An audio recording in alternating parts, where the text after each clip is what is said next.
In 1964, the Kinks recorded one of the most influential hits of all time, You Really Got Me. This song positioned the young band to follow the Beatles into the American market. How would the Kinks transport their unique sound created in the town of Muswell Hill to America? If you look at the way that the group would rehearse in the 1960s, they would travel up to Ray's house in North London, would gather round his piano and would sing along. Raymond Douglas Davis was born on June 21, 1944, and on February 3, 1947, David Russell Gordon Davis came along, rounding out Anne and Frederick Davis's family of 10. There was always music in the house. My sisters played piano and sang, and my dad played banjo, and there was music. And in those days, growing up in North London, we used to make our own entertainment. Ray Davies, you know, he had 6 older sisters to take care of him. And then when he was 3 years old, Dave, through no fault of his own, was born into this family. And suddenly, you know, Paradise became this sibling rivalry thing. From the beginning, it was apparent that the brothers were different. Ray was a quiet, poetic kid. Inside, he's shy, quiet, retiring. Ray had a sister, Renee, who doted on him. And he had nagged her as a boy to buy him a guitar. She bought him the guitar and she gave it to him, and the same evening she went out dancing and she collapsed on the dance floor and she died. Ray's sister Renee had an undiagnosed hole in her heart. So you got Ray in one hand, the excitement of getting this amazing present, and also the emotion of my sister dying. The thing he associates with his fortune, his guitar, is also the thing that's synonymous with the death of his sister. So there must be some very mixed up feelings there.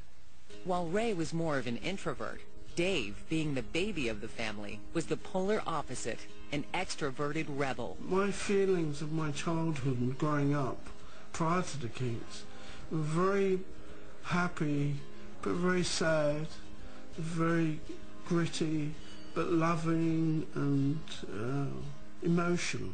But Dave's wild style would eventually get him into trouble. Dave Davis had been in a relationship with a young girl called Sue. His age, they were at school together, I believe. I was totally swept off my feet. It took over my whole life. Their passion was uncontrollable. One afternoon in a London park, they were caught in the act by truant officers. Dave was promptly expelled from school. And she had become pregnant, and the two families had got together and conspired to keep them apart. Sue's parents were telling her that I didn't want her anymore. My parents were telling me that she didn't want me anymore. So imagine you carrying that around with you as you grow up. And I think it really messed me up a lot, emotionally a lot. By the age of 15, Dave had dropped out of England's school system. He would write and sing about this event for the rest of his life. Perhaps the reason for his kind of very manic partying in that era is partly because he doesn't want to have to think about this other thing. Sometimes, to do what the Kinks did when we first started, you needed the anger, that rage to do it. You know, it was quite a motivating thing. 30 years would pass until Dave and Sue eventually reunited. Their reunion was a happy one, and it also gave Dave a chance to meet his daughter. Ray was also smitten by the love bug at a young age when he met 17-year-old Rasa Dispetris. Ray gets married in the mid-1960s to Rasa Davis, and she can be heard singing on the Kinks records of the period.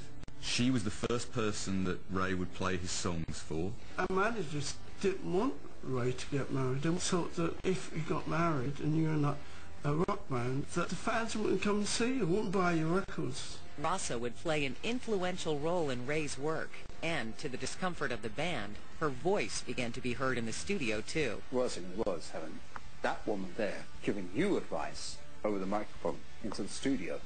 You know, oh, can't you play it more like this? Ray struggled to find the right balance in his life as husband, father, and budding rock star. You know, while his brother was out raving it up in Carnaby Street, Ray was at home with a new wife and babies. I was 20 and married and girls falling at my feet, but that sort of thing. And so was Dave, but Dave had a more wilder lifestyle.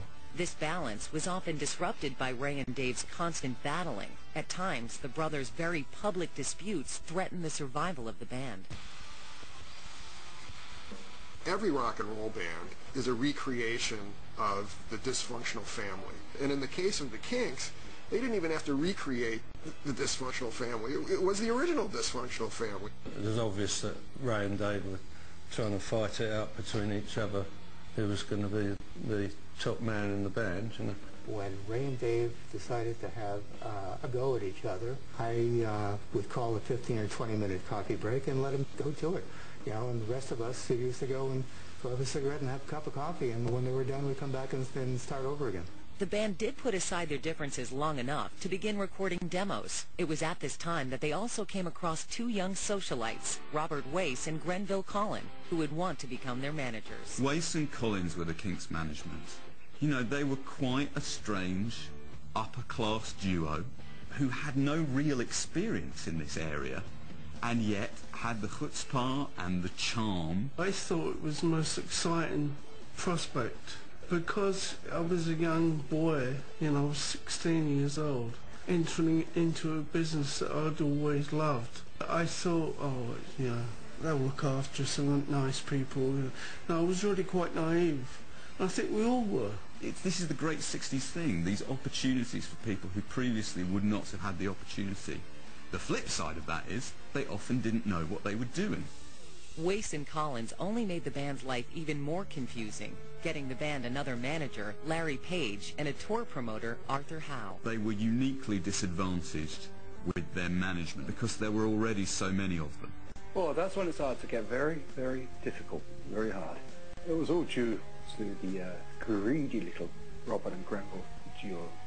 They wanted us out there playing as much as we could, doing as much as we could, cashing in all over the place so they could get paid.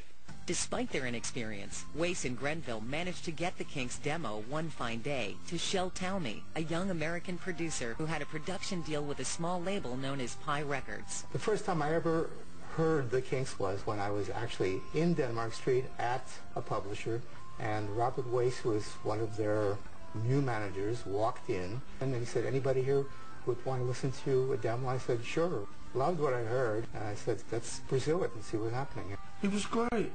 He didn't know what he was doing either, but that was probably why it was so good. We were all kind of around the same age. We were all a bunch of kids. The Kinks' management deals were made legally binding in January of 1964, and within a few months' time, the band suddenly realized they had practically signed away everything. It does seem pretty clear that they signed a bunch of bad contracts and that they were making a lot of money for people other than the Kinks. Even in those days, I thought, you bastards, you really don't care about us, do you?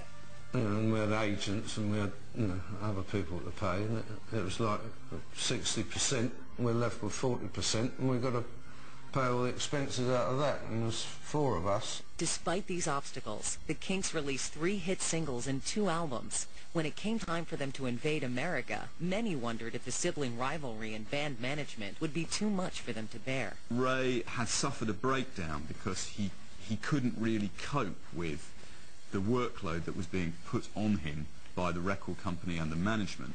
Ahead of them lay their all-important trip to America, but the land of opportunity would not make the Kinks. In fact, it would almost break them.